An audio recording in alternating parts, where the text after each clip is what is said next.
জি, ধন্যবাদ আপনাকে। আমি এই মুহূর্তে রয়েছি রাজধানীর রবীন্দ্র সরোবরে এবং আজ কিন্তু ঈদের তৃতীয় দিন এবং এই ছুটির মধ্যে কিন্তু অনেক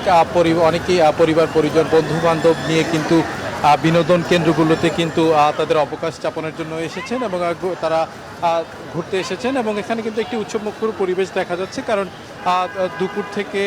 বিকেল এবং যত সন্ধ্যে গড়িয়ে আসছে তত কিন্তু দর্শনার্থীর সংখ্যা আ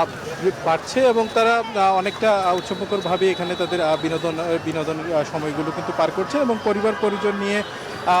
বাচ্চা-কাচ্চা নিয়ে বন্ধু-বান্ধব নিয়ে অনেকেই আসছেন এবং এখানে কিন্তু শিশুদের বিনোদনের জন্য অনেক অনেক ব্যবস্থা রয়েছে এবং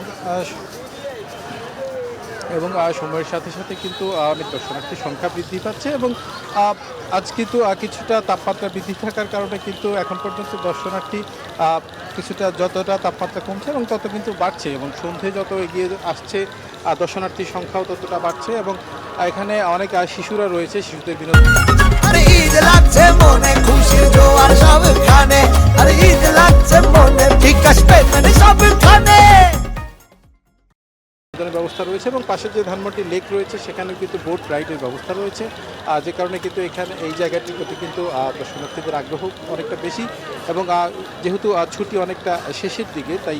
দর্শনার্থীরা যেমনটি বলছেন যে ছুটি যেহেতু শেষের দিকে চলে আসছে তাই কিন্তু কিছুটা তারা সময়গুলোকে আনন্দময় করার জন্য কিন্তু এই রবীন্দ্র সরোবরে আসছেন এবং আরও যেহেতু জায়গাটি রাজধানীর ঠিক মাঝামাঝি জায়গায় রয়েছে সেহেতু জায়গাটিতে আসাও কিন্তু দর্শনার্থীদের জন্য কিছুটা সহজ, যে কারণে তারা আসছেন এই জায়গাটিতে এবং পাশাপাশি কিন্তু অনেক দর্শনার্থীদের সুবিধার কথা চিন্তা করে কিন্তু অনেক ফুড কোর্ট রয়েছে এবং আরও বিভিন্ন ব্যবস্থা রয়েছে, যে কারণে জায়গাটি কিন্তু আগ্রহের কেন্দ্রবিন্দু হয়ে উঠেছে এবং সব মিলিয়ে দেখা যাচ্ছে যে একটি উৎসবমুখর অবস্থায় কিন্তু রয়েছে। তো এই ছিল আমার কাছে রাজধানী রবীন্দ্র সরোবর থেকে সব অবস্থা।